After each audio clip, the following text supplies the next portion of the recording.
Guys fifth question में हमें check करना है, चेक वेदर 6 की power n can and with the digit 0 for any natural number n।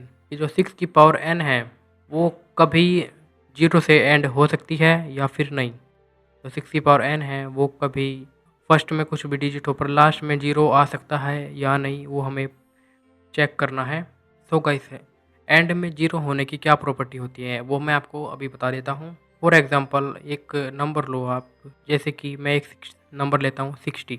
अब देखना गाइस, इसके जब मैं फैक्टर निकालता हूँ 2 3 जा 6 0, 2 1 जा 2, 2 5 जा 10, 3 5 जा 15, 5 1 जा 5। इस 60 के जो फैक्टर आए हैं वो आए हैं 2 इंटू 2 इंटू 3 इंटू 5। अब यहाँ से आप एक चीज़ नोटिस करना कि इसमें से मैं 2 और 5 को अलग कर देता हूँ एक बार के लिए, और 2 और 3 को एक साइड कर देता हूँ। 2 3 जा 6 इंटू 2 इंटू 5। यहाँ पे जो 6 है और इंटू में है, ये नंबर क्या होता है 2 इंटू 5 10। तो यहाँ से देखो गाइस 6 एक नॉर्मल नंबर है, अगर उसके पीछे हमें 0 लानी है तो हमें उसे 10 से मल्टीप्लाई करना पड़ेगा। लेकिन जो हम 10 को भी हम फैक्टर की फॉर्म में लिख सकते हैं जो कि है 2 into 5।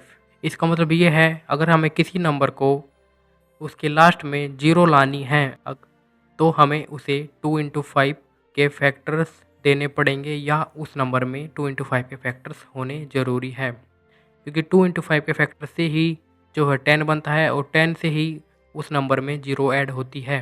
That's all.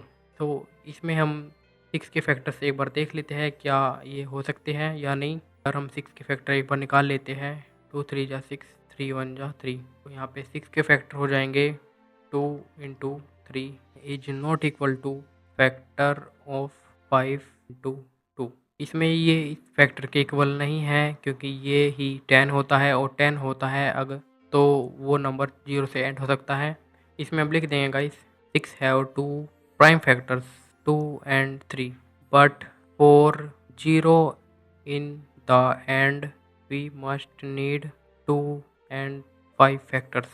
Hence 6 not have factor 2 and 5. Therefore 6 की power n cannot be end with 0. That's all। ये हो जाएगा इसका आंसर।